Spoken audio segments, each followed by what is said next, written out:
शिव और शक्ति की जब बात कर रहे हैं, you know, it is almost like जो कॉन्सेप्ट आजकल बहुत पॉपुलर है, ट्विन फ्लेम्स का, जी, यू नो, सोलमेट्स।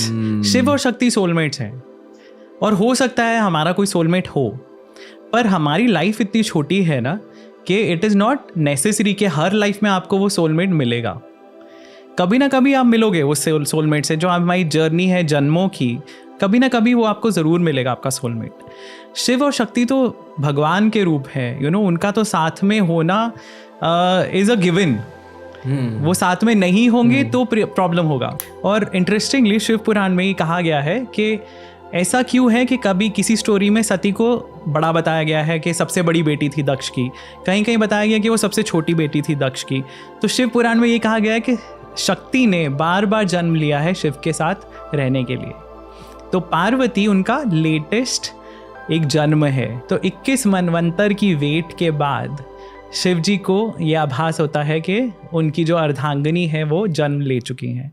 दोस्तों, एक TRS ऑल स्टार लौट चुके हैं इस शिव शक्ति स्पेशल के लिए। अगर आपको प्यार की बातें अच्छी लगती है, अगर आपको आध्यात्मिक बातें अच्छी लगती है, ऐतिहासिक बातें अच्छी लगती है, तो आज का पॉडकास्ट बहुत एपिक रहेगा। स्पेशली अगर आप पहली बार डॉक्टर विनीत अग्रवाल की बातें सुन रहे हैं। ये खुद एक रिसर्चर है और ये उनका फेवरेट सब्जेक्ट है। तस्वीर मुझे तो बहुत मज़ा आता है इनकी बातें सुनकर। आज का पॉडकास्ट एंजॉय कीजिए, पर ये भी जानिए कि आज के एपिसोड में ना शिव शक्ति को लेकर जो फिलॉसफीज़ हैं, जो बेसिक स्टोरीज़ हैं, उन्हें कवर किया गया है। अगर आपको और गहराई से इन चीज़ों को जानना है तो very soon on 19 June Colors TV पर हर Monday to Friday at 8 PM Shiv Shakti release होने वाला है। एक नया टीवी शो है। दोस्तों, मेरे बचपन में जो आध्यात्मिक टीवी शोज मैंने देखे ना, उनसे ही मुझे आज इंस्पिरेशन मिली है कि आज मैं इन्हीं टॉपिक्स को लेकर पॉडकास्ट कर रहा हूँ। डेफिनेटली कलर्स टीवी पर शिव शक्ति देखिए, पर अभी के लिए सुंदर आवाज में उनकी सुंदर सी बातें गहराई से सुनिए और गेन कीजिए नॉलेज TRS पर।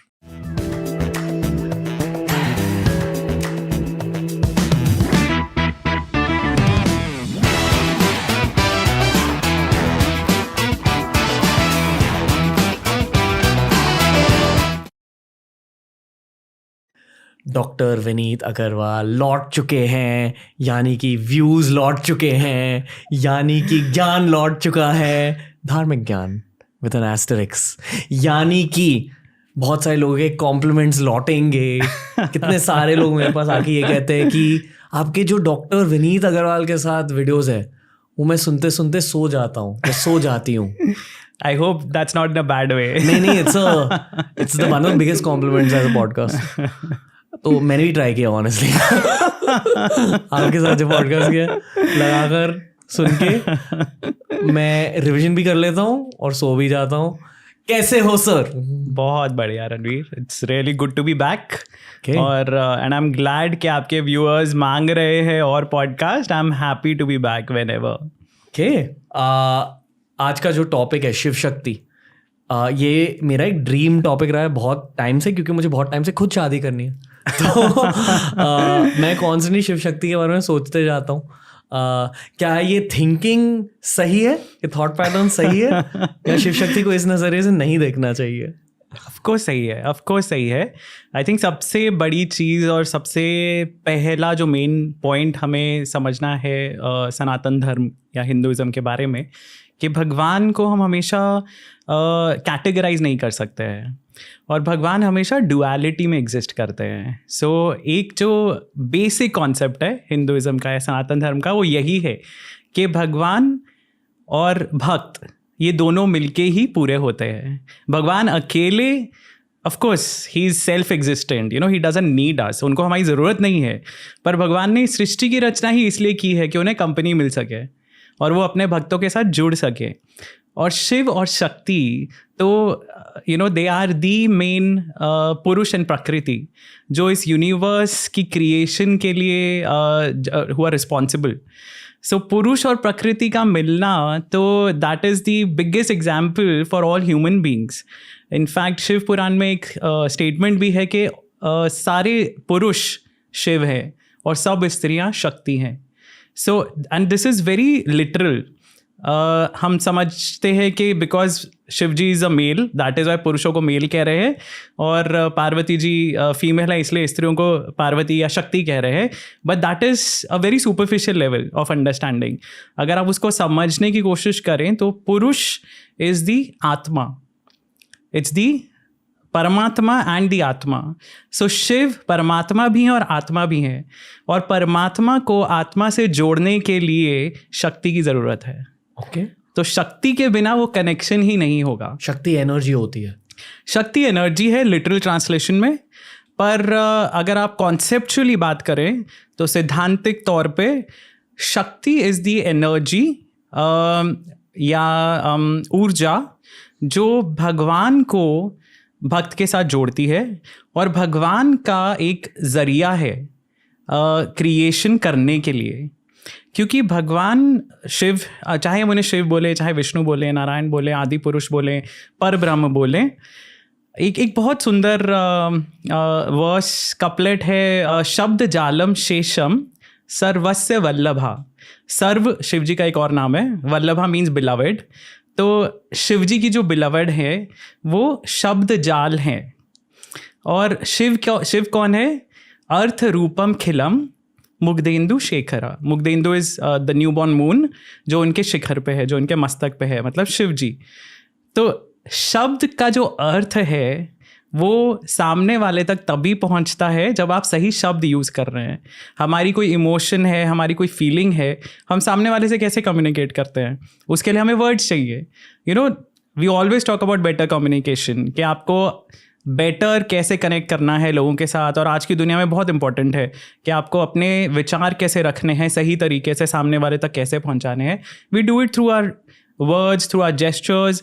एंड शिव पुराण में ही ये लिखा गया है कि वो मीडियम जो है मीनिंग को सामने वाले तक पहुंचाने का इस शक्ति. तो शक्ति ही है जिनके कारण ये पूरी रचना हुई है, पूरी सृष्टि बनी है. अगर ये सृष्टि नहीं होती, ये शक्ति नहीं होती, तो देयर वाज नो चांस कि हम इंडिविजुअल सोल्स जो हैं, आत्मन जो है, वो परमात्मा से कनेक्ट कर पाते. ओके. इतने सारे थॉट टेंजेंट्स है doctor.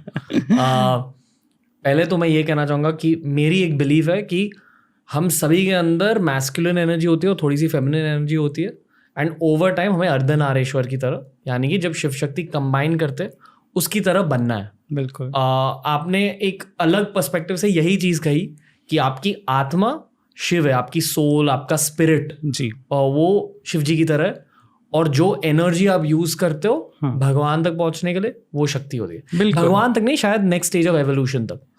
Right, in a way, क्योंकि अब humans are the top of evolution chain. हम सबसे ऊपर है जी एवोल्यूशन में. अब हमारा नेक्स्ट स्टेप क्या है? जी. तो next step is either developing your mental capabilities, आपकी मानसिक शक्तियों को डेवलप करना, और दूसरा स्पिरिचुअल एस्पेक्ट. सो वो एक कनेक्शन होना. सिर्फ शक्ति is not just the energy, she is everything around us. हमारे अराउंड जितनी प्रकृति है, दैट इज शक्ति. सो शक्ति हमारे ज्ञान शक्ति है, इच्छा शक्ति है, क्रिया शक्ति है. तो शक्ति के अलग अलग रूप हैं, लेकिन शक्ति इज दी मीडियम जिनके थ्रू हम कनेक्ट कर सकते हैं भगवान से, अपने हायर सेल्फ से. और वो एवोल्यूशन के लिए शक्ति की बहुत ज़्यादा ज़रूरत है. अब कहानियों का वक्त आ चुका है डॉक्टर. कहानियों का महत्व ये होता है कि बड़े बड़े आइडियाज़, जैसे कि हम आज बात कर रहे हैं इन सारे डीप कॉन्सेप्ट्स के बारे में, इन डीप कॉन्सेप्ट्स को कहानियों में, शिव पुराण जैसे किताबों में, विष्णु पुराण जैसे किताबों में, ऐसे फिलॉसफीज को रैप अप करके मासेस के सामने, जनरल पॉपुलेशन के सामने कहानियों के थ्रू पेश करते हैं हमारे ऋषिस. बिल्कुल. जिन्होंने इन किताबों को रचा है. करेक्ट जी, ऋषिस ने लिखी है. बिल्कुल. वेद व्यास जी हैं जिन्होंने पुराणों की रचना की है. Okay. और वेद व्यास के ही द्वारा लिखी गई 18 महापुराण है. और पुराणों का पर्पस ही ये है कि जो ज्ञान वेदों में और उपनिषदों में है, उसको वो थोड़ा फिलोसॉफिकल है, यू नो, आध्यात्मिक ज्ञान है. वो हर कोई नहीं अब्जॉर्ब कर सकता, हर कोई नहीं समझ सकता, स्पेशली इन कलयुग. तो पुराणों की रचना और यू नो भगवद गीता, इतिहास जो है हमारे, महाभारत, रामायण, ये सब वही ज्ञान देते हैं जो वेदों में है और उपनिषद में है, पर इन अ स्टोरी फॉर्मेट. ताकि हम समझ सके, हम उसे इम्बाइब कर सके, अब्जॉर्ब कर सके और अपनी ज़िंदगी में ढाल सके। ओके, तो अब शिव शक्ति की पूरी कहानी स्टार्ट करते हैं और हम हर चैप्टर के बाद एक छोटी सी ब्रेक लेंगे, इस पॉडकास्ट से नहीं स्टोरी से ब्रेक, ताकि हम फिलॉसफी और गहराई से समझ सके। Doctor Vineet, here we go.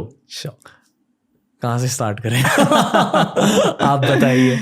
I think शुरू से शुरू करते हैं तो ट्रिनिटी से, या त्रिदेव जो है, जो कॉन्सेप्ट है भगवान का जी हिंदुइज्म में या सनातन धर्म में, सबसे पहले एक बहुत इम्पॉर्टेंट बेसिस जो है हिंदुइज्म का, वो ये है कि भगवान को हम अपनी तरह से आइडेंटिफाई करने की कोशिश करते हैं। जैसे हम ह्यूमंस हैं तो हम लोग ट्राई करते हैं भगवान को अपनी तरह मानव ट्रेट्स देने के, उनकी लुक, उनके एक्शंस, उनकी फील सारी मानव से इंस्पायर्ड है। तो lot of people criticise religion के religion is man made, but what does religion से?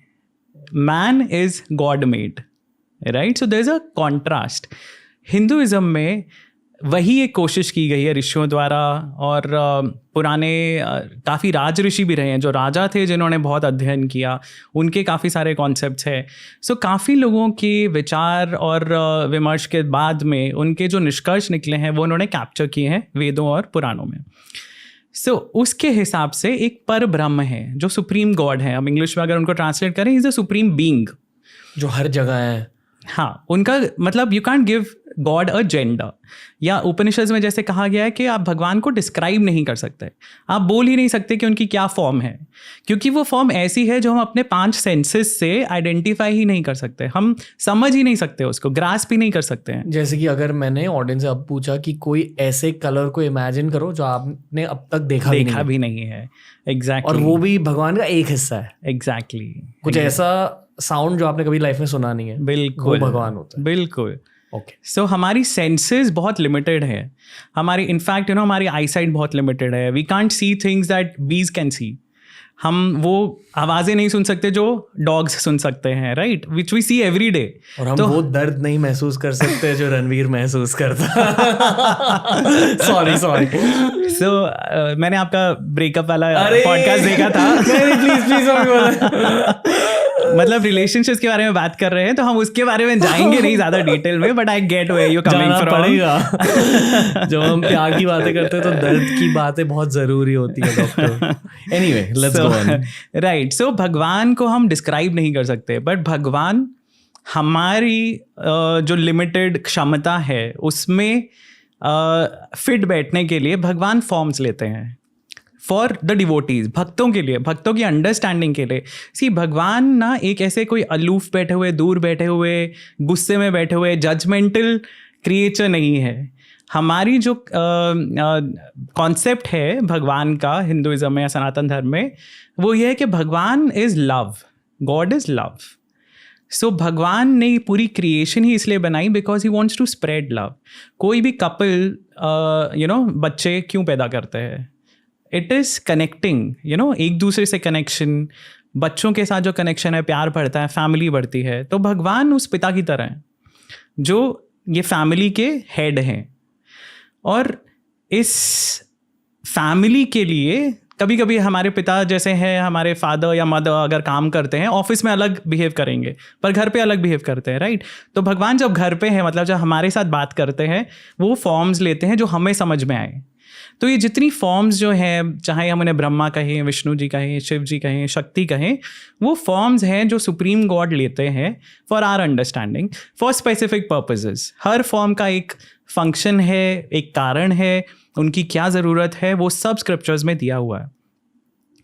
सो एक वो बेसिक कॉन्सेप्ट हमें समझना है कि एक सुप्रीम ब्रह्म है और उनसे फिर ये सारी फॉर्म्स आती हैं। तो इनमें कोई काफ़ी लोग झगड़ते हैं आपस में, इवन विद इन हिंदुइज्म काफ़ी सेक्टेरियनिज्म होता है कभी कभी, जो कि सही नहीं है उपनिषद के हिसाब से, और पुराने जो स्क्रिप्चर्स हैं उनके हिसाब से बिल्कुल भी सही नहीं है। ये आपस में मत लड़ो। आपस में नहीं, क्योंकि सारी एक ही भगवान की फॉर्म्स हैं, उसमें कोई सुपीरियर और इन्फीरियर नहीं है, हर एक का रोल अलग अलग है। जैसे कि कहते हैं कि विष्णु भगवान के दिल में शिव जी है और शिव जी के दिल में विष्णु भगवान है। बिल्कुल बिल्कुल। ये भी मतलब ये बहुत कम लोग ये चीज़ समझते हैं कि शिव और विष्णु में तो कोई लड़ाई है ही नहीं, और इतने सारे स्टोरीज के थ्रू ये कॉन्सेप्ट इतना अच्छा समझाया गया है काफ़ी जगह, जहाँ पे शिव और विष्णु एक दूसरे के हृदय में है, ऐसा तो पुराणों में लिखा ही हुआ है। विष्णु और शक्ति, शिव और Shakti, they are also one and the same. तो ये सब अलग अलग फॉर्म्स ही हैं एक ही भगवान के। सो वहाँ से हम शुरू कर रहे हैं अंडरस्टैंडिंग अपनी। तो त्रिदेव, ब्रह्मा, विष्णु एंड महेश, उन तीनों का अलग अलग पर्पज़ है। ब्रह्मा जी क्रिएशन करते हैं, विष्णु जी प्रिजर्वेशन करते हैं, और शिव जी डिस्ट्रक्शन करते हैं व्हेन इट इज़ नीडेड। तो डिस्ट्रक्शन काफ़ी लोग नेगेटिव वे में समझते हैं उसको कि वो क्यों डिस्ट्रॉय कर रहे हैं, बट जिस चीज़ का टाइम पूरा हो गया है, जिसका which is old and worn and torn, उसको डिस्ट्रॉय करके उसका रॉ मटेरियल यूज़ करके ही कुछ नया बनता है। That is the cycle of life. तो वो डिस्ट्रक्शन बहुत ज़रूरी है क्रिएशन के लिए। सो अगर आप हिंदी में या संस्कृत में बोलेंगे तो स्थिति, सृष्टि सबसे पहले जो ब्रह्मा करते हैं, सृष्टि, स्थिति मतलब बैलेंस बनाए रखना, और संहार, ये तीन चीज़ें हैं जो त्रिदेव करते हैं। संहार क्या है? डिस्ट्रक्शन। Okay, got it. तो creation, balance, destruction, right. Brahma, Vishnu, Mahesh. बिल्कुल, क्रिएशन, प्रिजर्वेशन एंड डिस्ट्रक्शन, ये इन तीनों का रोल है जी। सो ये एक बेसिक अंडरस्टैंडिंग हो गई हमारी। अब उसके आगे अगर हम शिव जी के ऊपर फोकस करते हैं ज़्यादा, शिव और शक्ति के ऊपर, तो शिव जी को महाकाल कहा जाता है। और शिव जी का बहुत जगह वर्णन ऐसा है जिससे हमें समझ में आता है कि this is the concept of time. Mahakal is time, Kaal is time. तो Shiv ji is the governing principle of time. अब मतलब उसका मतलब ये नहीं है कि हम टाइम को भगवान कह रहे हैं या हम स्पेस को भगवान कह रहे हैं। स्पेस इज विष्णु, एनर्जी शक्ति। इसका मतलब ये नहीं कि हम एनर्जी की पूजा कर रहे हैं, हम उस डीटी की पूजा कर रहे हैं, उस देव की पूजा कर रहे हैं जो उस एलिमेंट को कंट्रोल करते हैं। Space is controlled by Vishnu, time is controlled by Shiv. और एक चीज़ और मैं कहना चाहूँगा यहाँ पे, क्योंकि हम हिंदी में बात कर रहे हैं तो शिव आता है जब हम बोलते हैं शिव, भगवान शिव। जब हम इंग्लिश में बात करते हैं ऑटोमेटिकली इट बिकम शिवा। पर ये चीज़ का हमें ध्यान रखना चाहिए कि शिवा इज शक्ति। जब हम संस्कृत में आ की मात्रा लगा देते हैं पीछे नाम के तो वो फेमिनिन बन जाता है। ओके, तो Shiv is the male god, male concept, and Shiva is the feminine concept. Okay, मतलब जब आप संस्कृत में शिव लिखोगे मतलब शिव जी, जब आप शिवा लिखोगे संस्कृत में देवनागरी में तो एक्चुअल मतलब होता है शक्ति। बिल्कुल। ओके, बिल्कुल। तो शिव और शिवा जो है, शिव और शक्ति जो है, ये दोनों मिलके, पुरुष और प्रकृति मिलके, अगर आपने कॉन्सेप्ट सुना यिन और यांग का, these are two opposites, right. एक फेमिनिन प्रिंसिपल है, एक मैस्कुलिन प्रिंसिपल है। इसका मतलब सिर्फ पुरुष और स्त्री नहीं है, these are just different energies, these are opposite energies जो एक दूसरे के साथ मिलके ही एक पूरा होल क्रिएट करते हैं, एक दूसरे के पूरक हैं। और शिव और शक्ति का साथ में रहना is the rule of nature. इस पूरी क्रिएशन को बनने के लिए ही शिव और शक्ति को साथ में आना बहुत ज़रूरी है। क्योंकि अगर हम स्टोरीज़ की बात करें तो क्रिएशन की जो स्टोरी है उसमें ऐसे शुरू होता है, काफ़ी पुराणों के हिसाब से विष्णु जी सबसे पहले प्रकट हुए। विष्णु जी की नाभि से एक कमल निकला जिसमें ब्रह्मा जी थे। इन सब का बहुत सिंबॉलिक मीनिंग है जिसमें हम अभी नहीं घुसेंगे। पर ब्रह्मा जी ने क्रिएशन शुरू की जब, तो उन्होंने जो मनसपुत्र बनाए, और so there was no sexual procreation. ये सब ब्रह्मा जी ने अपनी क्रिएटिविटी से, अपने दिमाग से, अपने थॉट से बनाने शुरू किए, इमेजिन करने शुरू किए। बिकॉज ही इज़ ब्रह्मा, वो सृष्टि करता है, तो जो भी वो सोचते हैं वो चीज़ प्रकट हो जाती है। जैसा वो सोचते हैं वैसे वो प्रकट हो जाती है। तो उन्होंने जो शुरू में जीव बनाए वो बहुत रियलाइज्ड सोल थे, इवॉल्व सोल्स थे, क्योंकि वो ब्रह्मा से बने। They did not want to get entangled. उनका बिल्कुल भी ये एम नहीं था कि हम बने हैं और हम दोबारा इस क्रिएशन में फंस के अपना गोल भूल जाएं। उनका गोल था मोक्ष प्राप्त करना। सो शुरू में जो उन्होंने, ब्रह्मा जी ने जीव बनाए, मनसपुत्र थे उनके, 10 मनसपुत्र हैं, और उनके कुमार, 4 कुमार हैं जो 5 साल के बच्चों की तरह, हमेशा 5 साल के बच्चों की तरह वो रहते हैं। सनत कुमार, सनक, सनातन, सनन और सनत कुमार। तो ये 4 जो हैं ऋषि, बहुत पहुंचे हुए ऋषि हैं, पर वो 5 साल के बच्चों की तरह रहते हैं। और वो ब्रह्मा जी को मना कर देते हैं कि आपने हमारी क्रिएशन की है, बहुत अच्छी बात है, पर हम इसमें फंसेंगे नहीं। और तब ब्रह्मा जी को जो गुस्सा आता है या फ्रस्ट्रेशन है, उनका एंगर है, because you know this is like आप एक प्रोजेक्ट पे काम कर रहे हैं, आपके मैनेजर ने बोल दिया कि आपको ये करना है, आपको कुछ नहीं पता कि इसके लिए रॉ मटेरियल क्या है, मुझे करना, रूल्स क्या है, मुझे एस्टैब्लिश क्या करना है। So he is feeling that frustration, और वो जो नेगेटिविटी है वो उनकी मस्तक से निकल के वो एक नील लोहित बोलते हैं कलर, और एक Neel Lohit colour, neel is blue, lohit is red, तो ब्लू और रेड कलर का एक बच्चा प्रकट होता है। एंड ये जो बच्चा है ना वो रो रहा है, तो इसीलिए उसका नाम रखते हैं रुद्र। और वो पैदा होते ही बच्चा इमर्ज होते ही वो एकदम ग्रोन अप फॉर्म ले लेते हैं।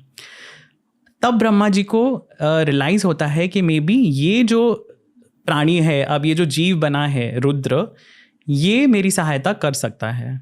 और वो हेल्प मांगते हैं रुद्र से कि क्रिएशन मैं जो भी ट्राई कर रहा हूँ वो प्रोग्रेस नहीं कर रही है, प्रोपोगेट नहीं हो रही है, लोग मतलब वो आगे नहीं बढ़ पा रही है। तब शिव जी के आधे बॉडी में से शक्ति अलग होती है, और ये फर्स्ट टाइम अर्धनारीश्वर का रूप हम देखते हैं। और तब हमें समझ में आता है कि क्रिएशन होने के लिए फेमिनिन प्रिंसिपल होना बहुत ज़रूरी है, शक्ति का होना बहुत ज़रूरी है। उसके पहले ब्रह्मा बना रहे थे, क्रिएशन कर रहे थे, पर उन्हें एक एक जीव को इंडिविजुअली क्रिएट करना पड़ रहा था। बिना शक्ति के क्रिएशन सेल्फ सस्टेनिंग नहीं हो सकती थी। तो शिव जी, रुद्र जो है, रुद्र सेपरेट करते हैं अपने में से फेमिनिन प्रिंसिपल को, वो शक्ति हैं। और फिर रुद्र ही और 11 रुद्र बनाते हैं और उनके साथ रुद्राणियाँ होती हैं। आई थिंक यहाँ पे एक चीज़ और हमें समझना ज़रूरी है, क्योंकि काफ़ी लोग बोलेंगे ये सुन के कि अरे नहीं, बट शिव जी तो सुप्रीम गॉड है, ब्रह्मा से कैसे वो पैदा हुए। सो उसका आंसर ये है कि शिव जी के और विष्णु जी के मल्टीपल फॉर्म्स हैं। तो आई थिंक हमने एक इंग्लिश पॉडकास्ट में हमने बात की थी विष्णु जी के अलग अलग फॉर्म्स के बारे में, क्षीरोदकशाही विष्णु, कार्णोदकशाही विष्णु एंड गर्भोदकशाही विष्णु। उसी तरह शिव जी के भी 3 मेन फॉर्म्स हैं। तो एक फॉर्म है सदाशिव, जो इस यूनिवर्स के बाहर हैं, और वो महाविष्णु जैसे जो कार्णोदकशाही विष्णु थे उनके समवट सिमिलर है, पैरेलल है। सदाशिव के मल्टीपल अदर फॉर्म्स आते हैं। रुद्र जो है वो सदाशिव का सेकंड फॉर्म है, और रुद्र क्योंकि 11 है जैसे मैंने अभी कहा, उनमें से एक है शिव। तो ये 3 फॉर्म्स हैं, और शिव है जो कैलाश पे रहते हैं, कैलाशपति जो है। Okay, so it's a little complicated, पर लोग बहुत जल्दी झगड़ने पे आ जाते हैं कि अरे नहीं नहीं, आपने ऐसा कैसा बोल दिया, क्या ब्रह्मा जी से वो प्रकट हुए थे। शिव पुराण में, लिंग पुराण में, जो शैव बुक्स हैं उनमें भी यही स्टोरी दी गई है। पर सदाशिव का भी एक उल्लेख मिलता है कि Sadashiv is the original form of Shiv. Okay, मैं यहाँ कुछ कहना चाहूँगा जो मैंने मल्टीपल पॉडकास्ट को ध्यान में रखकर समझा है। एक इसरो साइंटिस्ट आए थे जिन्होंने कहा कि there are dimensions beyond human understanding already, right? ठीक है, मतलब 2 डायमेंशन हो गई, एक्स एक्सिस और वाई एक्सिस, अप और साइडवेज। तीसरी डायमेंशन जेड एक्सिस यानी कि 3D। 4D is time, 4th dimension is time. Yes. और साइंस के अकॉर्डिंग अगर आपने कोई डिवाइस बना ली, ये इसरो साइंटिस्ट ने कहा है, ठीक है, जिजित सर जिन्होंने इंग्लिश पॉडकास्ट दिया, साइंस के अकॉर्डिंग जैसे इंटरस्टेलर के क्लाइमैक्स में दिखाया गया कि आप टाइम में पीछे भी जा सकते हो, आप आगे भी जा सकते हो, साइंटिफिकली स्पीकिंग ये पॉसिबल है। ओके, पर एक ऐसी डायमेंशन में जो हमारे अंडरस्टैंडिंग के बियॉन्ड है। बिल्कुल। जैसे कि आपने कहा कि हम भगवान के बारे में चीज़ें नहीं समझ सकते, उसी तरह साइंस की कुछ चीज़ें हमारा दिमाग अब नहीं समझता, बिल्कुल, मानव दिमाग अब नहीं समझता, राइट? ठीक है, और उसी डायमेंशन को कंट्रोल करते हैं शिव जी। तो यहाँ जो लोग बुरा मान रहे हैं कि अरे ये कैसे कि विष्णु के बाद ब्रह्मा आए और ब्रह्मा के बाद शिव जी आए, इसी कॉन्सेप्ट को देखने का एक और नजरिया ये भी हो सकता है कि क्योंकि शिव जी टाइम को ही कंट्रोल करते हैं, वो हमेशा से थे, बिल्कुल, पर इस स्टोरी में इस पॉइंट पर ये प्रकट हुआ है। बिल्कुल। रणवीर, इसको समझने का एक और तरीका भी है। आपने जो पॉइंट कहा बिल्कुल सही है, time is always there. Beginning में ही जब बिग बैंग हुआ 2 चीज़ें बनी, राइट? एक स्पेस और एक टाइम। ये तो शुरू से ही है, स्पेस टाइम कंटिन्यूम में ही हम जी रहे हैं, right? Scientifically space is Vishnu, time is Shiva, उसमें जो एनर्जी, अगर आप यूनिवर्स के बर्थ के बारे में बात करते हैं बिग बैंग के बाद, सो एक एक्सेस पे टाइम जा रहा है, दूसरे एक्सेस पे स्पेस जा रहा है, उसके बीच में क्या हो रहा है, दैट इज़ ऑल एनर्जी। वो ऊर्जा है सारी, जो वहाँ तब तक कुछ बना नहीं था। आई थिंक हमने महाविद्यास का जो पॉडकास्ट किया था उसमें उन्होंने काफ़ी अच्छे से समझा था कि हर महाविद्या का क्या रोल है यूनिवर्स की क्रिएशन के हिसाब से। But broadly Shakti is there in this graph, you know, space and time. और उसमें जो मटीरियल क्रिएशन है वो है ब्रह्मा। ओके, सो साइंटिफिकली ये कॉन्सेप्ट है। तो टाइम हमें शुरू से टाइम है, जब क्रिएशन बनी तभी टाइम शुरू हो गया और तभी स्पेस बनना शुरू हो गया। मतलब शिव जी और विष्णु जी शुरू से है, का स्टार्ट साथ में हुआ, साथ में हुआ, राइट। तो वो होना ही है यूनिवर्स के लिए। There is no, they can't be just one axis universe के लिए, राइट। यूनिवर्स बनने के लिए ये दो चीजें तो चाहिए ही हमें, स्पेस और टाइम और ऊर्जा, क्योंकि वो जैसे ही एक्सप्लोजन होगा एनर्जी तो रिलीज होनी ही है। okay. और वही energy E is equal to mc² turns into matter. और जिस रूप को मोस्टली हम जानते हैं एज मॉडर्न डे हिंदूज, वो है शिव का रूप। यस, क्योंकि हमारे युग में शायद जो ये कलयुग का ये माइक्रो सेक्शन है, शायद ये डेटी सबसे पावरफुल है amongst all the other Shiva related deities. Right, I think दो डेटीज हैं जो धरती पे हैं जी, एक शिव जी और एक Hanuman ji, right. So obviously ज़्यादा कनेक्शन उनके साथ जुड़ता है हमारा, क्योंकि शिव जी कैलाश पे रहते हैं और हनुमान जी को ऐसा माना जाता है कि वो किम पुरुष वर्ष में है जब तक कल की दोबारा नहीं आते। किम पुरुष वर्ष इज तिब्बत, ब्रॉडली स्पीकिंग। सो ये दो भगवान हैं जो धरती पे हैं अभी भी, तो उनके साथ कनेक्शन होना, फील करना, definitely you know it's obvious कि वो होगा हमारा, इंस्टिंक्टिवली हमारा होगा। अभी इस देव के बारे में बात करते हैं, शिव के बारे में बात करते हैं, क्योंकि हमने शिवा के बारे में अब जाना और फिलॉसफीज के बारे में अब जाना, पर शिव की स्टोरी कहाँ से स्टार्ट होती है? राइट, सो शिव जी, जैसा मैंने कहा, he is one of the Rudras, 11 जो रुद्र हैं। और एक और पॉइंट मैं क्लियर कर दूं यहाँ पे कि काफ़ी लोगों को लगता है कि 33 कोटि देवता हैं हिंदुइज्म में। सो उपनिषद में, ब्राह्मण्स में शतपथ ब्राह्मण है, उसमें याज्ञवल्क्य ऋषि हैं, बहुत पहुँचे हुए, जो जनक के गुरु थे, सीता जी के जो अडॉप्टिव फादर थे जनक, राजऋषि जनक, उनके गुरु थे याज्ञवल्क्य। और याज्ञवल्क्य से एक क्वेश्चन पूछा जाता है, किसी ने पूछा कि कितने भगवान हैं, और वो पहले बोलते हैं 33 कोटि या whatever, then he comes down to 33। वो जो 33 गॉड्स हैं वो मैक्सिमम लोगों को नहीं पता होते कि ये कौन है। तो ये 33 गॉड्स में 12 आदित्य हैं जो 16 गॉड्स हैं, 8 वसु हैं, 11 रुद्र हैं और 2 अश्विनी कुमार हैं। ये टोटल मिलके 33 बनाते हैं। तो रुद्रस जो हैं they have a very important role to play. हमारे इस मनवंतर में, वैवस्वत मनवंतर में 33 में से 11 रुद्र हैं। और शिव जी जो है, शिव या शंभु, अलग अलग पुराणों में अलग अलग उनके नाम दिए गए हैं। Shiv ji is the most easily approachable, उनको हम भोलेनाथ बोलते हैं। वो कोई भेदभाव नहीं करते कि जो उन्हें अप्रोच कर रहा है वो उन्हें क्या चढ़ा रहा है। जैसे हमने तंत्रा वाले पॉडकास्ट में बात की थी कि सात्विक एक वे होता है वर्शिप का और दूसरा वाम मार्ग है। सो वाम मार्ग से आप काफ़ी सारे डीटीज़ की पूजा नहीं कर सकते जो सात्विक कैटेगरी में आते हैं। जैसे विष्णु जी की पूजा कभी भी नहीं की जाती वाम मार्ग से, लेकिन देवी की, रुद्र की, भैरव की, इन सब की जो शिव जी के रूप हैं अलग अलग, इनकी पूजा वाम मार्ग से भी हम कर सकते हैं। मतलब इसी शिव जी के और भी रूप हैं? इन शिव जी के और भी रूप है, जैसे विष्णु जी के अवतार होते हैं वैसे ही शिव जी के भी काफ़ी अलग अलग रूप है। और इस फिलॉसफी के अकॉर्डिंग शिव जी खुद भी किसी के रूप है? हाँ, रुद्र के एक रूप है, वो शिव तत्व है। तो जैसे विष्णु तत्व हैं अलग अलग, वैसे ही शिव तत्व हैं अलग अलग।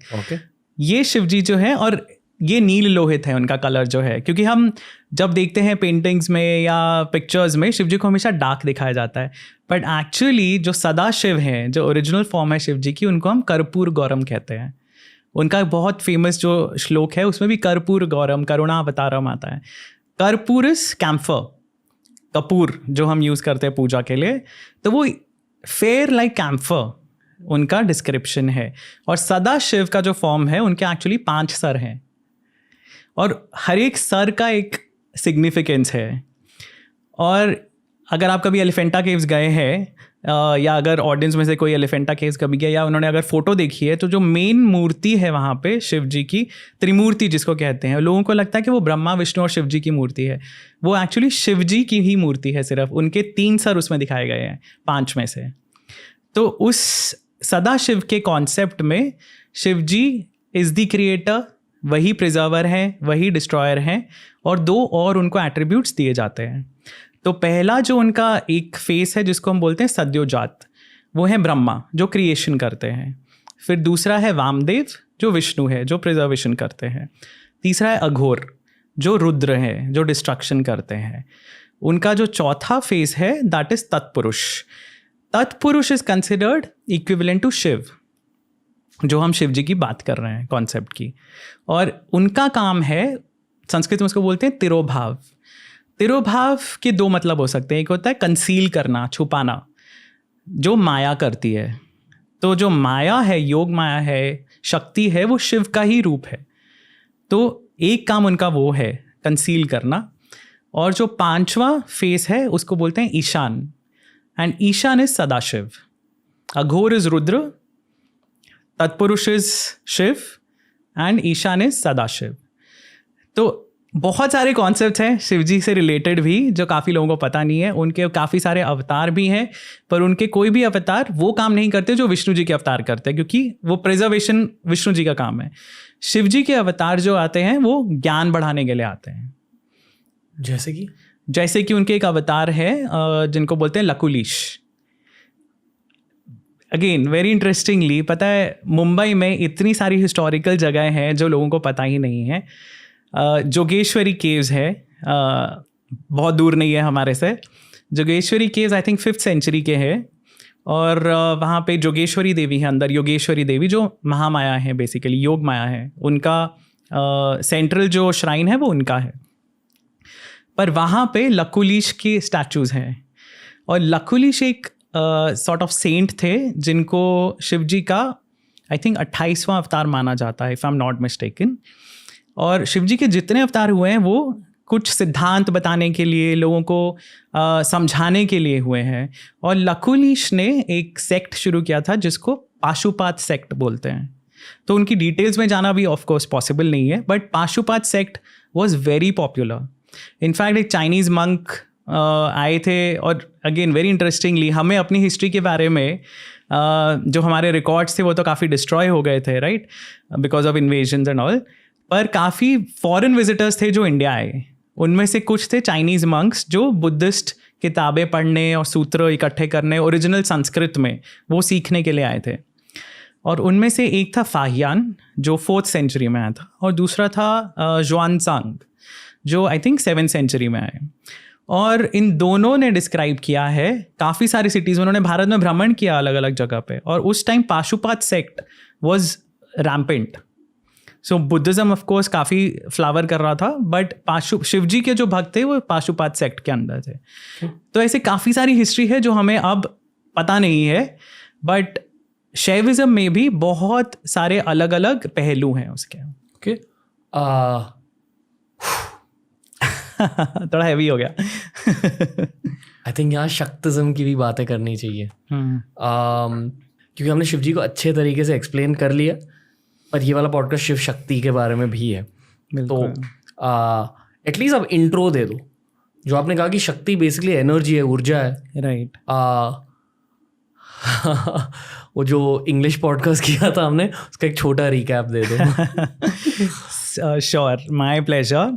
क्योंकि शक्ति के बारे में तो जितना हम बोले उतना कम है।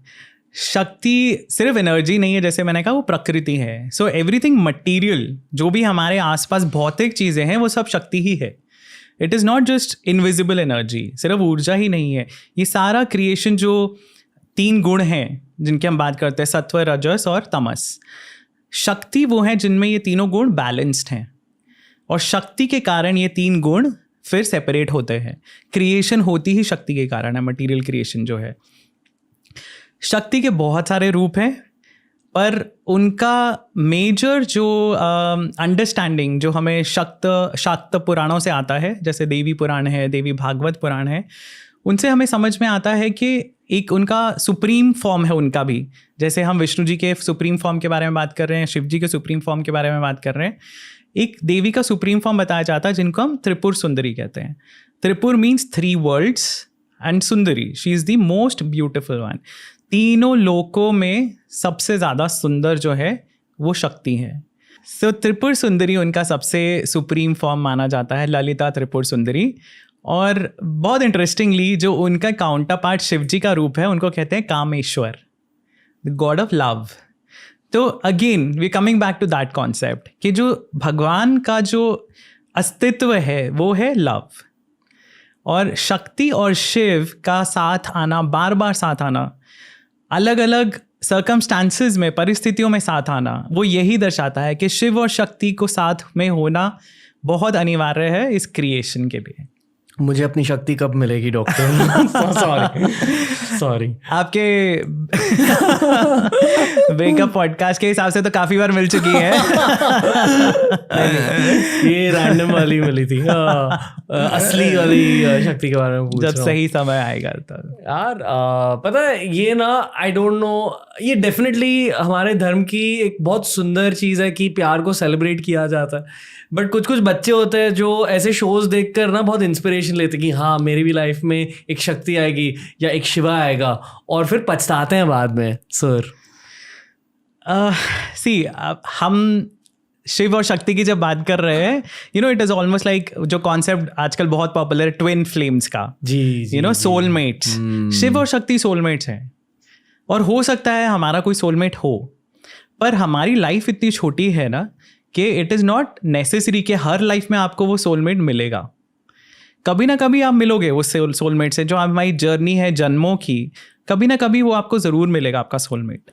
शिव और शक्ति तो भगवान के रूप है, यू नो उनका तो साथ में होना इज़ अ गिवन। वो साथ में नहीं होंगे तो प्रॉब्लम होगा। और मेरे अनुसार हमारे युग में, और मैं सिर्फ कलयुग की बातें नहीं कर रहा हूँ, मैं कलयुग के इस फेज के बारे में बात कर रहा हूँ, जो हम कॉमनली सती और शिवजी की स्टोरी सुनते हैं, जो आगे जाकर शिवजी और पार्वती की स्टोरी बन जाती है, वो सबसे अंडरस्टैंडेबल स्टोरी है आम जनता के लिए। बिल्कुल। पर एक्चुअली जो आप कह रहे हो कि ये टाइम और स्पेस के स्टार्ट से लव स्टोरी चल रही है, ये भी समझना बहुत जरूरी होता है। बिल्कुल। कि एक फिलोसॉफिकल एंगल है और एक स्टोरी टेलिंग एंगल है। बिल्कुल।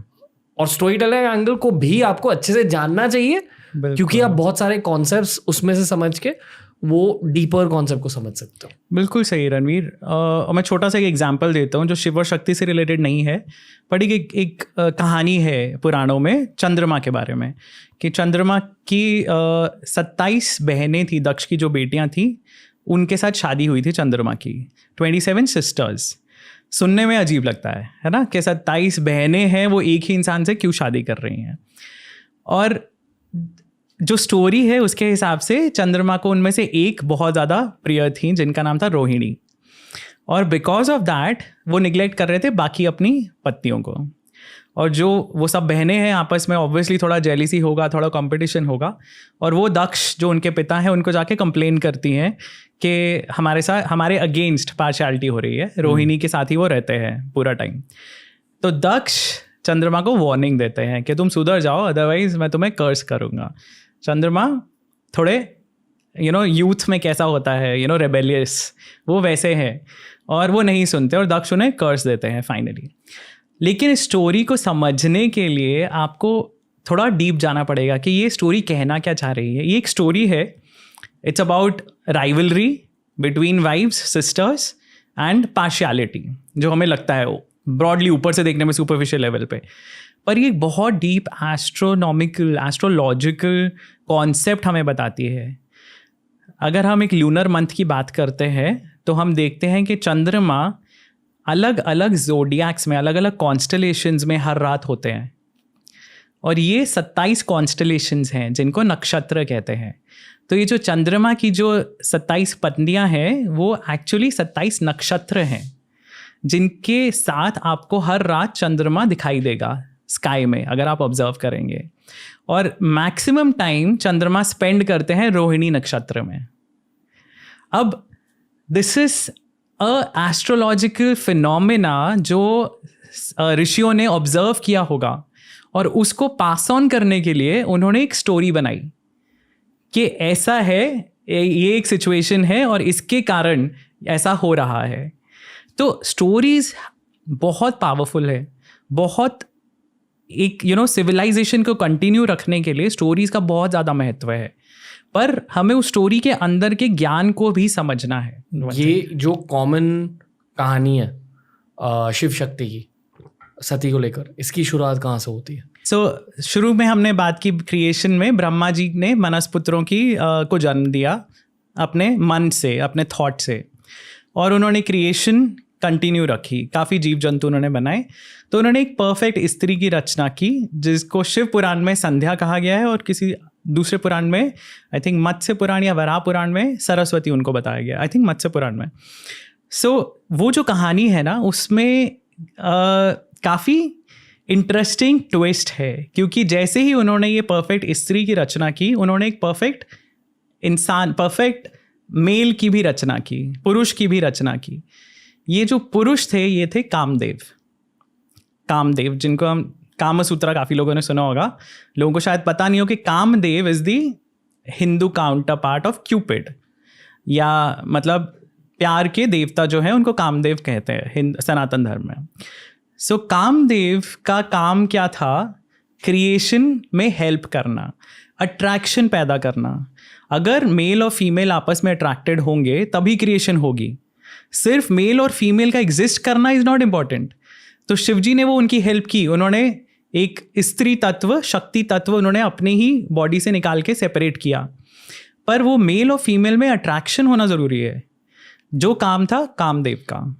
और कामदेव को जब उन्होंने प्रकट किया, उन्होंने कामदेव को ये पावर दी कि वो किसी को भी मंत्रमुग्ध कर सकते हैं, चाहे वो शिव, ब्रह्मा और विष्णु ही क्यों ना हो, क्योंकि क्रिएशन के लिए ज़रूरी है।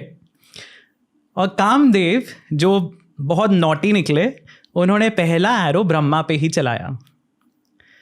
तो ब्रह्मा पे वो एरो चलाया उन्होंने, तो ब्रह्मा ने जो परफेक्ट स्त्री क्रिएट की थी वो उन्हीं के ऊपर मंत्रमुग्ध हो गए। ये देख के शिव जी उनके ऊपर हंसे कि आप इतने पहुँचे हुए हो, क्रिएटर हो, आप अपने ऊपर कंट्रोल नहीं कर सके, आप अपनी भावनाओं को वश में नहीं कर सके। और ब्रह्मा जी को वो चीज़ बुरी लगती है। तो वो, क्योंकि उन्होंने कामदेव को पावर दी है कि वो किसी को भी मंत्रमुग्ध कर सके, वो कामदेव को बोलते हैं कि आप रुद्र को, जो ब्रह्मा जी के हिसाब से वो उनका बेटा है या उनकी संतान है या उनकी क्रिएशन है, और उनको ये नहीं अच्छा लगता कि उनकी क्रिएशन उनके ऊपर हंस रही है। ब्रह्मा जी को तब तक वो ज्ञान नहीं आया था कि शिव सदाशिव का रूप है, या रुद्र जो है वो सदाशिव का रूप है। उनके हिसाब से वो उनकी ही क्रिएशन थी। वो कामदेव को ये एक चैलेंज देते हैं कि तुम शिव जी को भी मंत्रमुग्ध करके दिखाओ। और कामदेव ट्राई करते हैं काफ़ी, बट वो नहीं कर पाते। तब उन्हें समझ में आता है कि शिव जो है, he is something bigger than me, और वो देवी की उपासना करते हैं, शक्ति की उपासना करते हैं। और वो बोलते हैं कि आप ही हो जो शिव जी को मंत्रमुग्ध कर सकते हो, कामदेव नहीं कर सकते। और वो देवी से प्रार्थना करते हैं कि आप जन्म लेके, अवतार लेके शिव की अर्धांगिनी बनिए।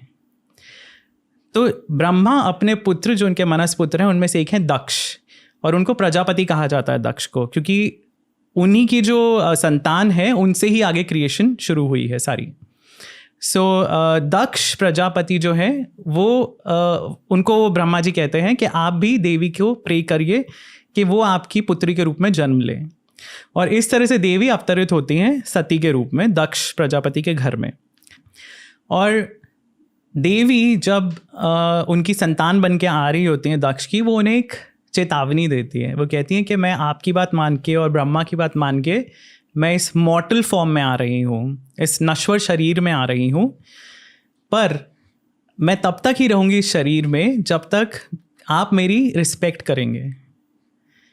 तो आप या मेरे जो फ्यूचर हस्बैंड हैं वो मेरी रिस्पेक्ट करेंगे जब तक। So she has her identity, तो शक्ति को हमारी पुराणों में ऐसा नहीं दिखाया गया कि वो सबसर्विएंट हैं या वो सेकेंडरी हैं। पुरुष के कंपैरिजन में। शक्ति की अपनी शर्तें हैं। वो कहती है मैं तभी आऊँगी इस नश्वर शरीर में, इस मॉर्टल रियल्म में, अगर मेरी रिस्पेक्ट रहेगी।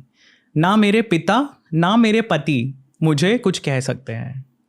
Very strong bases for the first goddess. और सती उस रूप में आती हैं। अब ऑब्वियसली जो आगे कहानी है उसमें थोड़े ट्विस्ट आते हैं, थोड़े टर्न्स आते हैं, जिसमें ऐसा इंस्टेंस होता है कि दक्ष का शिवजी से मन मुटाव हो जाता है। वो उनकी शादी तो कर देते हैं शक्ति की, पर एक बार दक्ष एक यज्ञ में जाते हैं, वहाँ सारे देवता ऋषि वगैरह आए हुए हैं और शिवजी भी वहाँ आए हुए हैं। और दक्ष वहाँ जाते हैं तो सब खड़े होकर उन्हें प्रणाम करते हैं, पर शिवजी नहीं करते। अब दक्ष भी उसी भ्रम में है कि ये मेरे जमाता है, ये मेरे जमाई हैं, तो ये खड़े होकर मुझे इज्जत क्यों नहीं दे रहे। और दक्ष को वो ठेस लगती है। वो ये नहीं समझते कि शिव सुप्रीम गॉड है, पर उनकी ईगो हर्ट हो जाती है दक्ष की। और इससे बदला लेने के लिए, इस ईगो अपनी वो फुलफिल करने के लिए वो एक यज्ञ रखते हैं बहुत बड़ा, और उसमें सबको बुलाते हैं पर शिव जी को नहीं बुलाते हैं। तो शिव और सती ही हैं जो उस यज्ञ में नहीं गए हैं। बाकी सारी क्रिएशन, सब देवता ऋषि मुनि वहाँ पे जा रहे हैं उस यज्ञ में। और सती को पता चलता है कि ऐसा हो रहा है, तो सती शिव जी से पूछती हैं कि ये क्या हो रहा है, आपको पता है कि क्या हुआ है? मेरे पिता ने यज्ञ रखा है और हमें नहीं बुलाया। तो शिव जी उन्हें समझाने की कोशिश करते हैं कि ही नोज़ कि क्या हुआ है, वो अंतर्यामी है, उन्हें पता है कि दक्ष के मन में क्या विचार चल रहे हैं। तो वो सती को समझाते हैं कि मत जाओ, अगर नहीं बुलाया है तो मत जाओ। एंड एक्चुअली जो दश महाविद्यास की हमने डिटेल डिस्कशन की थी एक पॉडकास्ट में, वो यहाँ पे भी आता है। तो देवी पुराण एक है, और देवी पुराण के हिसाब से सती क्रोध में आ जाती हैं। उन्हें लगता है कि मेरा तिरस्कार हुआ है मेरे पिता के द्वारा, और मेरे पति भी मुझे कंट्रोल करने की कोशिश कर रहे हैं। और तब सती 10 रूप लेती हैं, वो 10 महाविद्यास के, शिवजी को दिखाने के लिए कि मैं कौन हूँ। आप ये मत समझिए कि मैं आपकी अर्धांगिनी हूँ, मैं सिर्फ आपकी अर्धांगिनी हूँ, मैं शक्ति हूँ जिसके बिना आप अधूरे हैं। That's a very powerful concept कि शिव शक्ति के बिना, उनको शव कहा जाता है तंत्रा में। He has no life without Shakti. तो शिव जो है एक्चुअली शक्तिमान है, और शक्ति शिवमयी है। सो वो दोनों ही ज़रूरी है एक दूसरे के लिए। तो शक्ति उनको वो रियलाइज़ कराती हैं। और अब ये ऐसा इंसिडेंट हो गया है जहाँ पे उनके पिता ने भी उनकी डिसरिस्पेक्ट की, और उन्हें ऐसा लग रहा है कि उनके हस्बैंड ने भी उन पर कॉन्फिडेंस नहीं दिखाया है। तो वो डिसाइड कर दें कि अब मैं ये बॉडी, ये देह मैं त्याग दूंगी। और इसी पर्पज से वो वहाँ जाती हैं दक्ष यज्ञ में, और वहाँ पे वो सबको चैलेंज करती हैं। Very powerful statements. अगर आप पढ़िए पुराण तो आपको पता चलेगा कि बहुत स्ट्रॉन्ग कैरेक्टर है सती का। और वो सारे देवता, विष्णु जी, ब्रह्मा जी, इंद्र और सारे ऋषि मुनि जो बड़े बड़े वहाँ बैठे हुए हैं, वो उनसे क्वेश्चंस पूछती हैं कि आपने शिव के बिना ये यज्ञ होने कैसे दिया, ये इनकम्प्लीट है विदाउट शिव। और क्योंकि दक्ष, ऑफ कोर्स उनका एक प्लान था, उनका एक एजेंडा था, तो दक्ष सती को डांटते हैं कि तुम्हें हमने बुलाया ही नहीं, तो तुम यहाँ आके हमें ज्ञान क्यों दे रही हो सबसे पहले, और अब आ गई हो तो चुपचाप अटेंड करो, डोंट कंप्लेन, क्योंकि you were not invited. First of all आप गेट क्रैशिंग कर रहे हो। सो शक्ति को बहुत बुरा लगता है, और वो कहती हैं कि शिव का बुरा जो भी बोल रहा है वो किसी को सुनना ही नहीं चाहिए। तो मैं तो डेफिनेटली नहीं सुनूंगी, क्योंकि वो मेरा ही हिस्सा है। और वो खुद को अपने योगिक पावर से सेल्फ इमोलेट कर लेती हैं, वो बर्न कर लेती हैं खुद को। वो अपनी कुंडली के थ्रू, अपने चक्रों के थ्रू वो खुद को बर्न कर लेती हैं वहाँ पे। और वो इसी प्रण के साथ वो देह छोड़ती हैं, वो शरीर छोड़ती हैं कि वो दोबारा आएंगी किसी और रूप में, किसी ऐसे घर में जहाँ उनकी रिस्पेक्ट होगी। तो ये फर्स्ट पार्ट है स्टोरी का। और सेकंड पार्ट है पार्वती का, जहाँ पे पार्वती का जन्म होता है। और वो कैसे होता है वो एक अलग स्टोरी है। ओके क्या है वो स्टोरी? हमें शक्तिपीठों की भी बात करनी चाहिए यहाँ। हाँ ब्रीफली बता दो। डेफिनेटली वो एक इम्पॉर्टेंट कॉन्सेप्ट है। मैं इसलिए हाईलाइट करना चाहता हूँ क्योंकि जिन लोगों ने शक्तिपीठ के बारे में नहीं सुना, पहले तो सुनो। दूसरी चीज़, लाइफ में एक एम रखो, कि आपको कुछ शक्तिपीठ जाकर विजिट करने चाहिए, जाना मोस्ट चाहिए, डेफिनेटली। देखो कि वहाँ एनर्जी कैसी होती है। बिल्कुल। किसी ने मुझे कुछ सालों पहले ये चीज़ कही थी, फिर मैं हर साल एक शक्तिपीठ जाकर देखता हूँ, और हर साल मेरे अकॉर्डिंग अलग अलग ब्लेसिंग्स मिलते हैं हर शक्तिपीठ। डेफिनेटली। पर यहाँ शक्तिपीठों की शुरुआत होती है, तो कुछ बिल्कुल, बता दीजिए डॉक्टर। बिल्कुल Ranveer, thank you for highlighting that.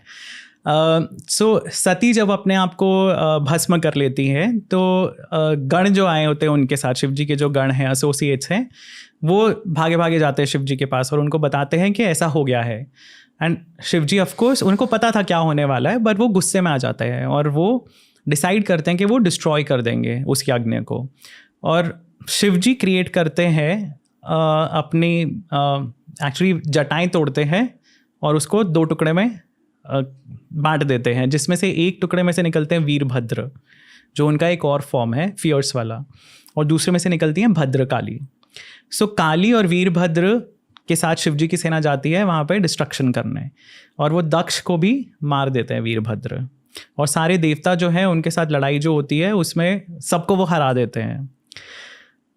अब एक बहुत इंटरेस्टिंग कॉन्सेप्ट इसमें समझने वाला ये है कि अगर टाइम आपके अगेंस्ट है तो कोई आपको बचा नहीं सकता। दक्ष के अगेंस्ट टाइम था, और टाइम कौन है? शिव। तो शिव जी को जो हम अलग अलग रूप मानते हैं, रुद्र जो डिस्ट्रक्टिव फोर्स है, that is the time when it is against you. और टाइम को डिसरिस्पेक्ट नहीं करना चाहिए। टाइम को डिसरिस्पेक्ट नहीं करना चाहिए, बिल्कुल। पर टाइम का वो रूप जो आपके विपरीत चल रहा है, दैट इज रुद्र। टाइम का वो स्वरूप जो आपके फेवर में चल रहा है, दैट इज शिव, राइट। सो अलग अलग जो फॉर्म्स हैं शिव जी के, उनको हम वैसे समझ सकते हैं। सो शिव जी वहाँ जब पहुँचते हैं, आफ्टर ऑल दिस हैपन्स, वो सती का जो शव है उसको उठाते हैं और वो भटकना शुरू कर देते हैं, और वो बहुत दुख में है क्योंकि उन्हें पता था ये होने वाला है, पर अपना जो आधा हिस्सा है उससे अलग होने का जो दुख है वो बहुत ज़्यादा था। क्योंकि हम रिलेशनशिप्स की बात कर रहे हैं, breakups are so difficult, right. This was something he could see it is happening. वो देख रहे थे, उनको पूर्वाभास हो रहा था कि ये चीज़ होगी, और mentally he was getting prepared. पर जब वो हुआ, जब उनकी अपनी सोलमेट सती चली गई, उनका शरीर भस्म हो गया, तो वो जो उन्हें हिट किया वो बहुत प्रोफाउंड था। और काफ़ी लोग ऐसे समझते नहीं हैं इस चीज़ को। वो बोलते हैं कि एक भगवान ऐसे कैसे बिहेव कर सकते हैं। ये ही तो क्वालिटी है भगवान की जो हमें दिखाती है कि भगवान is love, God is love. अगर भगवान अपनी डिवोटी की उपेक्षा करेगा, अगर भगवान को फ़र्क नहीं पड़ रहा कि उनके डिवोटी के साथ क्या हो रहा है, तो वो भगवान का रिलेशनशिप क्या है भक्त के साथ? अगर हम सती को उनका हिस्सा माने, अगर हम सती को एक नॉर्मल भक्त भी माने, डिवोटी भी माने, ये इंसिडेंट दिखाता है कि भगवान कितने स्ट्रांगली कनेक्टेड हैं अपने भक्तों से।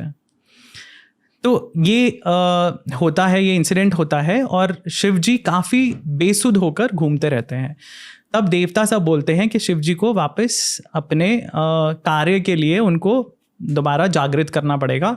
तो विष्णु जी अपने चक्र से जो सती का शव है उसके पीसेस करते हैं, जो अलग अलग जगह पे गिरते हैं, और हर जगह जहाँ पे सती का एक बॉडी पार्ट गिरा है, उनका एक अंग गिरा है, वहाँ पे शक्तिपीठ एस्टैब्लिश हो गए हैं। तो शक्तिपीठ का कॉन्सेप्ट ये है। मेन जो शक्तिपीठ है 51 है, पर 52, 53, 54 अलग अलग लिस्ट आती हैं। मेन 51 शक्तिपीठ है जहाँ पे शक्ति की ओरिजिनल एनर्जी आप फील कर सकते हो आप जाके। हर शक्तिपीठ में एक स्पॉट होता है, बिल्कुल, टेम्पल का जो उस मंदिर का फोकल पॉइंट होता है, बिल्कुल। और उसके पास जाकर प्रार्थना करनी पड़ती है, बिल्कुल। और मैं गया हूँ, मैं सबसे पावरफुल एक्सपीरियंस कुंजापुरी माता मंदिर में हुआ, जो ऋषिकेश के पास है। वहाँ से मेरी शुरुआत हुई। उसके बाद काफ़ी सारे शक्तिपीठ देखे, पर एक जर्नी होती है हर इंसान के लिए। जाके विजिट करो, बस इतना ही कहना है अभी के लिए। पॉडकास्ट एंड नहीं हो चुका है क्योंकि हमें पार्वती माँ के बारे में भी बात करना है, राइट। तो फिर क्या हुआ सर? ये इंसिडेंट हो गया, और सती ये प्रण लेती हैं कि वो दोबारा एक अच्छे या ऐसे घर में रहेंगी जो उनके लिए ज़्यादा कंड्यूसिव है, ज़्यादा सपोर्टिव फैमिली हो जहाँ पे। और I think everybody can identify with this, right? कि आजकल के मॉडर्न ज़माने में specially I think a lot of people in the audience वो आइडेंटिफाई कर सकते हैं इस चीज़ से कि हमें पेरेंट्स का सपोर्ट कितना ज़रूरी है। और अगर आप एक ऐसी फैमिली में हैं जहाँ पे पेरेंट्स आपको हर सहूलियत दे रहे हैं और हर तरह का सपोर्ट दे रहे हैं आपके करियर की ग्रोथ के लिए, आपकी पर्सनल ग्रोथ के लिए, उससे बेटर क्या होगा? Everybody wants to be born in such a family, right? तो सती का भी वही प्रण था। और बहुत इंटरेस्टिंग चीज़ है जो लोगों को पता नहीं है कि सती जब शिव जी के साथ रहती थी कैलाश पे, तो हिमालयज हैं, हिमालय का एक राजा है हिमवत या हिमवान या हिमाचल, उनका नाम अलग अलग पुराणों में दिया हुआ है, पर वो हिमालय जो माउंटेन्स है उनका राजा है। और उनकी पत्नी है मेना। मेना सती की बहुत ध्यान रखती थी, सती की बहुत केयर करती थी जब सती और शिव थे। तो मेना को सती के साथ एक पुत्री जैसा लगाव था ऑलरेडी, और सती के ध्यान में कहीं ना कहीं वो थॉट रह जाता है। तो वो डिसाइड करती हैं कि अब वो मेना और हिमवत की पुत्री के रूप में जन्म लेंगी। और इमीडिएटली उनका बर्थ नहीं होता। ये एक बहुत इंटरेस्टिंग पॉइंट है अगेन, कि शिव और सती को अलग भी रहना पड़ा, शिव और पार्वती को, शिव और शक्ति को अलग रहना पड़ा आफ्टर सतीज डिमाइस। सती के चले जाने के बाद शिव जी 21 मनवंतर अलग रहे हैं, क्योंकि आई थिंक स्कंद पुराण में डिटेल्स दी हुई है कि एक पितृकल्प था जिसमें सती की डेथ होती है, और उसके अगले कल्प में आफ्टर 21 मनवंतर्स पार्वती का जन्म होता है। और बहुत इंटरेस्टिंग चीज़ एक और है कि पार्वती का जन्म इसी मनवंतर में, वैवस्वत मनवंतर में हुआ है, जो अभी चल रहा है। तो बहुत रीसेंट है उनका। इन टर्म्स ऑफ पुराणों की जितनी स्टोरीज हैं उसमें पार्वती शायद सबसे यंगेस्ट गॉडेस हैं, पर वो जो आदि पराशक्ति हैं उनका रूप है, तो उन्होंने बहुत रूप लिए हैं पहले। और इंटरेस्टिंगली शिव पुराण में ये कहा गया है कि ऐसा क्यों है कि कभी किसी स्टोरी में सती को बड़ा बताया गया है कि सबसे बड़ी बेटी थी दक्ष की, कहीं कहीं बताया गया कि वो सबसे छोटी बेटी थी दक्ष की। तो शिव पुराण में ये कहा गया है कि शक्ति ने बार बार जन्म लिया है शिव के साथ रहने के लिए। तो कभी वो बड़ी पुत्री थी दक्ष की, कभी वो छोटी पुत्री थी, कभी वो हिमवान की पुत्री थी, पर अलग अलग टाइम पे अलग अलग रूपों में शक्ति आती रही हैं शिव के साथ जुड़ने के लिए। तो पार्वती उनका लेटेस्ट एक जन्म है, रीसेंट, सबसे ज़्यादा रीसेंट जन्म जो है पार्वती का। तो 21 मनवंतर की वेट के बाद शिव जी को यह आभास होता है कि उनकी जो अर्धांगिनी है वो जन्म ले चुकी हैं। तो वो पहले ही उनके सपने में पहुंच जाते हैं और वो उनको बचपन से ही वो गाइड कर रहे हैं कि शिव और शक्ति का मिलन होना है। और जितने देवता हैं, सप्तऋषि हैं, नारद मुनि हैं, वो सब हिमवत के घर जाके बार बार उनको यही एडवाइस करते हैं कि आप पार्वती की शादी शिव से करना। तो बचपन से पार्वती को वो कहा जा रहा है, बताया जा रहा है। अब पार्वती ऑफ कोर्स इन्फ्लुएंस हो जाती है इन सब चीज़ों से। वो शिव जी के बारे में इतना सुनती हैं कि उन्हें लगता है कि यही उनके वर होने चाहिए। तो वो हिमालय में ही रहती हैं, तो वो शिव जी जहाँ पे तपस्या करते हैं वहाँ जाती हैं, उनकी सेवा करती हैं without any grid, without any want कि मुझे इनसे कुछ चाहिए। वो सिर्फ शिव जी को अडोर करती हैं।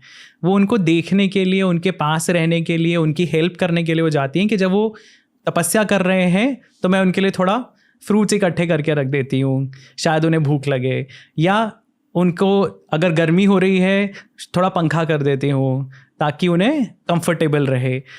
शिव जी को पता है क्या चल रहा है उनके अराउंड, पर उनमें एक हेजिटेशन भी है।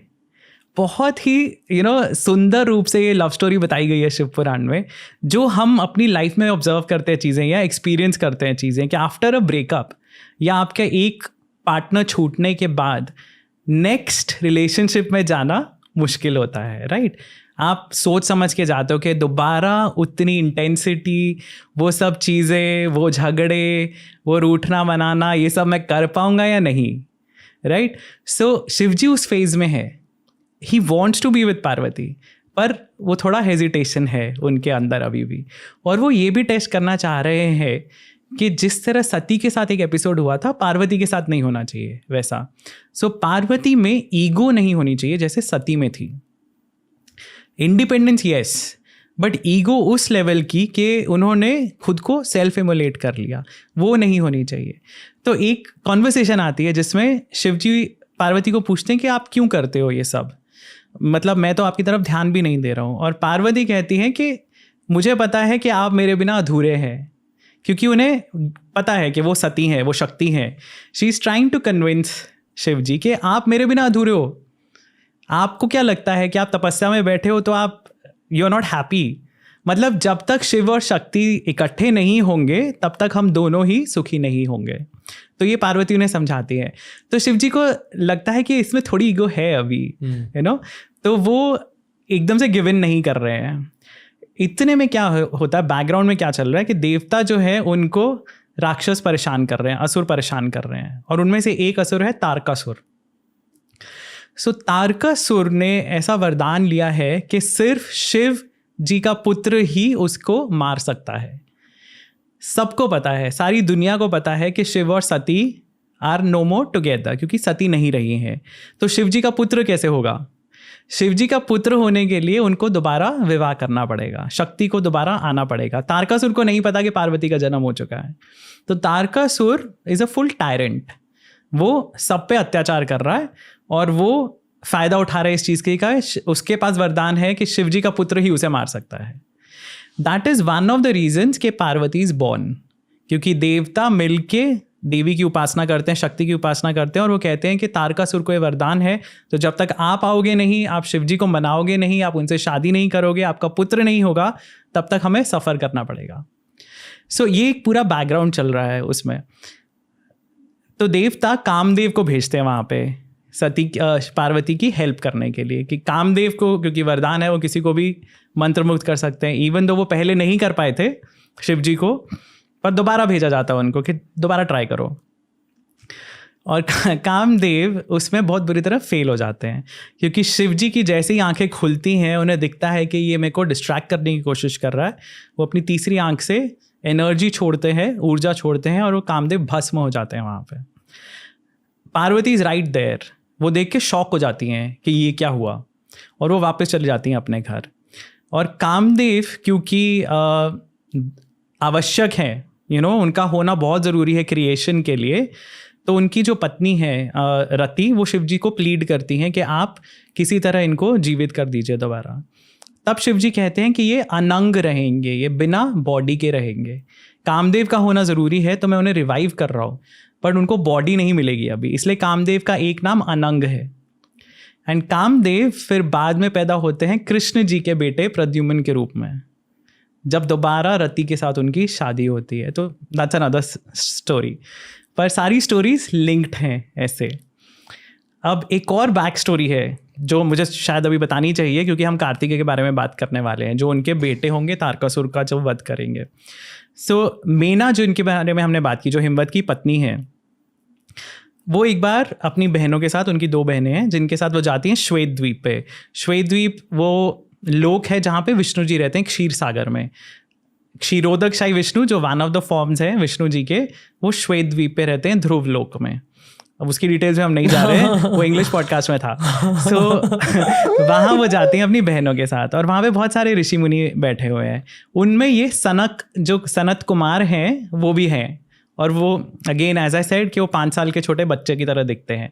तो ये जो बहनें हैं ये उनको इग्नोर करती हैं, इनको लगता है पता नहीं कौन है, छोटे बच्चे हैं कोई, वो उनको बुरा लगता है। तो सनत कुमार इन तीनों बहनों को श्राप देते हैं कि तुम्हें धरती पे या मॉर्टल फॉर्म में जन्म लेना पड़ेगा और तुम्हें मॉर्टल लाइफ जीनी पड़ेगी। मेना इसीलिए हिमवत की पत्नी बनती हैं। पर जब ये तीनों बहनें मतलब प्रोटेस्ट तो नहीं, वो रिक्वेस्ट करती हैं कि हमें नहीं पता था, इग्नोरेंस है हमारी, तो हमारा कोई पर्पस नहीं था आपको इंसल्ट करने का, जानबूझ के हमने नहीं किया है, तो प्लीज़ हमें माफ़ कर दीजिए। तो सनत कुमार बोलते हैं कि ठीक है, आपको ये वरदान मैं देता हूँ, आपको जन्म तो लेना पड़ेगा, पर आप तीनों शक्ति की माताएं बनेंगी। तो पार्वती मेना की पुत्री बनती हैं। उनकी एक और बहन है आई थिंक धन्या, अगर मुझे नाम याद हो तो, वो बनती हैं सीता की माता, जनक की वाइफ। और जो उनकी तीसरी बहन है आई थिंक कलावती, वो बनती हैं राधा जी की माँ, वृषभान की पत्नी। तो ये एक बैक स्टोरी और है। वाह। पर इंटरेस्टिंग इसमें एस्पेक्ट क्या है, जो सनत कुमार जिन्होंने श्राप दिया था, वो एक बार उनको एक प्रिमोनिशन होता है, इंट्यूशन होता है, और उस इंट्यूशन में वो देखते हैं कि बहुत बड़ा देव असुर संग्राम हो रहा है, और उन्हें पता है कि वो संग्राम में देवता हारेंगे। तो वो एक प्रण लेते हैं कि मैं जाके देवताओं की हेल्प करूँगा बुराई को हराने के लिए। और वही सनत कुमार पैदा होते हैं मेना की बेटी पार्वती के बेटे कार्तिकेय के रूप में। So it's a full circle. Sanatan Dharma cinematic universe. बिल्कुल, I hope somebody builds it up, you know, क्योंकि इतनी सारी स्टोरीज हैं जो लिंक्ड हैं, और आप जब तक पुराणों को पढ़ोगे नहीं, डीप में नहीं जाओगे, आपको ये लिंकेजेस नहीं मिलते हैं। पर once you find this linkages, बहुत सुंदर है ये कनेक्शंस। सो देवताओं को चाहिए शिव जी का पुत्र, इसलिए पार्वती की ज़रूरत है। कामदेव को शिव जी ने बर्न कर दिया, तो अब क्या करेंगे? सो वो एक पूरी एक एफर्ट जाती है उनको मनाने के लिए। ब्रह्मा जी, विष्णु जी सब उनके पास जाते हैं, उनको बोलते हैं कि आपको पता है पार्वती का जन्म आपके लिए ही हुआ है, तो आप क्यों उनको परेशान करो, आप एक्सेप्ट कीजिए, देवताओं के लिए ज़रूरी है ये। तो शिव जी मान जाते हैं। उसके बाद जो कहानी शुरू होती है शिव जी के और पार्वती जी के रूठने मनाने की, वो बहुत ही स्वीट लव स्टोरी है। जिस तरह पार्वती तपस्या करती हैं पहले, तो वो हार नहीं मानती, वो बोलती है ठीक है कामदेव को भस्म कर दिया, कुछ नहीं होता, पर मेरा दृढ़ निश्चय है मैं शिव जी को प्राप्त करके रहूँगी। और अगर आपको याद हो, हमने जो देवी के ऊपर पॉडकास्ट किया था उसमें हमने नवदुर्गा के रूप अलग अलग डिस्कस किए थे, उनमें से हम वहीं से शुरू करते, शैलपुत्री और ब्रह्मचारिणी। तो ब्रह्मचारिणी वो रूप है पार्वती जी का जब वो एस्थेटिक बन के या तपस्विनी बन के शिव जी के लिए प्रे कर रही हैं। और बहुत एक स्ट्रिक्ट रजीम वो फॉलो करती हैं, बहुत ही कठिन तपस्या वो फॉलो करती हैं। और जितने ऋषि मुनि होते हैं वो देखते हैं और वो बोलते हैं कि ऐसी तपस्या तो किसी ऋषि ने नहीं की है जितनी पार्वती ने की है। एक बहुत सुंदर एक कॉन्सेप्ट इसमें समझने वाला ये है कि पार्वती, कोई भी इंसान, कोई भी ऋषि अगर तपस्या करते हैं वो किस लिए करते हैं? अपनी मुक्ति के लिए, राइट? या हम अगर भगवान की पूजा करते हैं, हमें कुछ चाहिए भगवान से, चाहे वो मुक्ति हो, मोक्ष ही हो, हम कुछ तो मांग रहे हैं ना भगवान से। पार्वती तपस्या कर रही हैं किस लिए? क्योंकि अगर शिव और शक्ति दोबारा जुड़ते हैं तो विश्व का कल्याण होगा।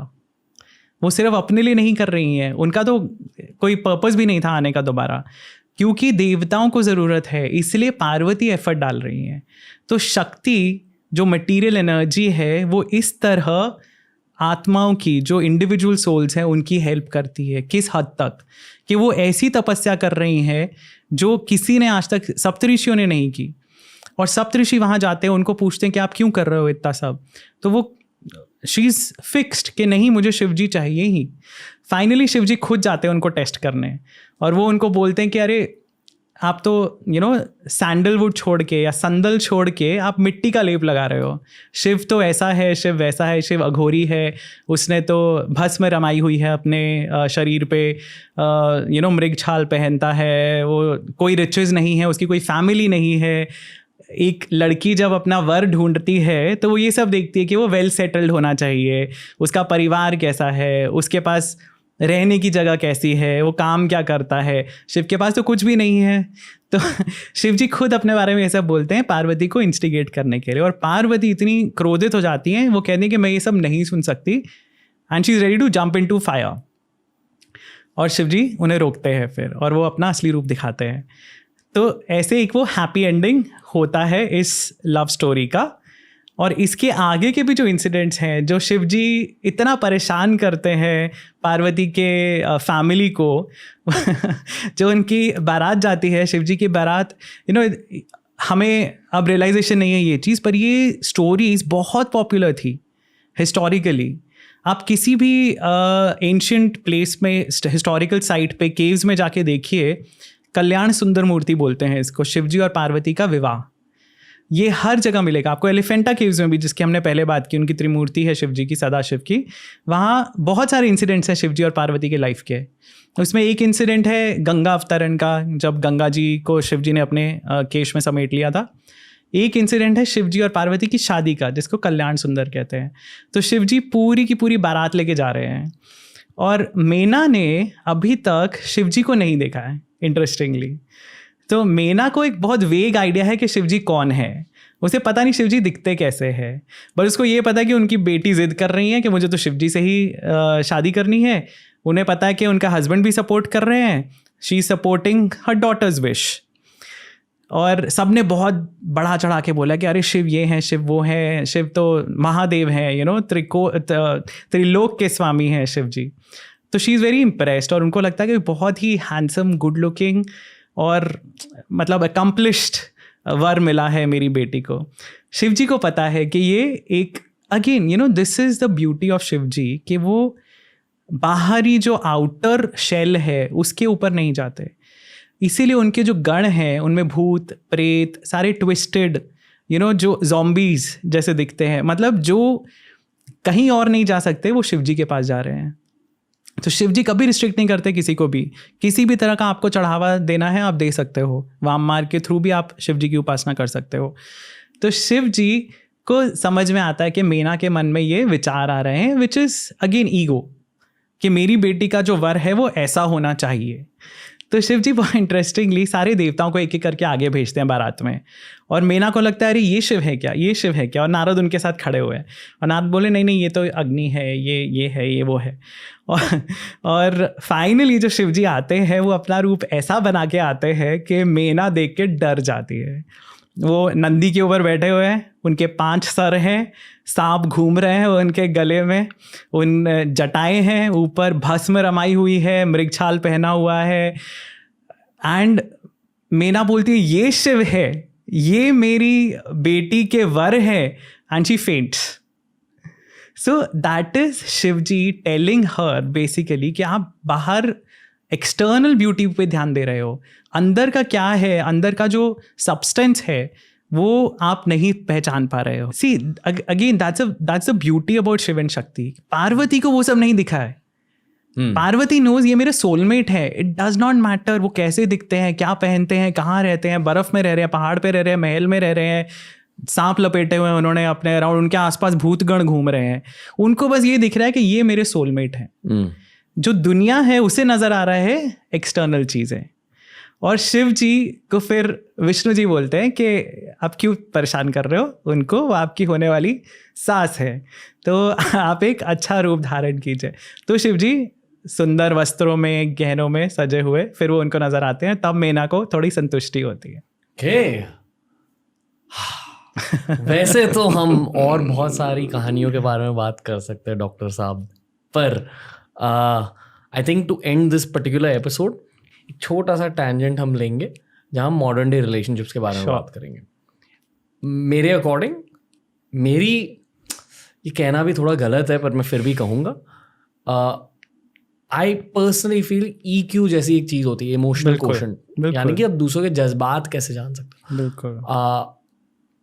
आई फील कि शिव शक्ति की पढ़ाई करके कि उनकी रिलेशनशिप कैसी थी, आपका EQ बढ़ सकता है डेफिनेटली, जिसकी वजह से शायद जब आपके लाइफ में रिलेशनशिप आएगी, शादी आएगी, तब आप एक और ज़्यादा कंप्लीट पार्टनर बन पाओगे आपके पार्टनर के लिए। बिल्कुल, ये एक सही नज़रिया। बिल्कुल बिल्कुल रणवीर, बिल्कुल सही है। शिव पुराण में भी यही बात होती है ब्रह्मा जी और नारद के बीच में, और ब्रह्मा जी बोलते हैं कि ऐसी लव स्टोरी देखी ही नहीं गई है सृष्टि में।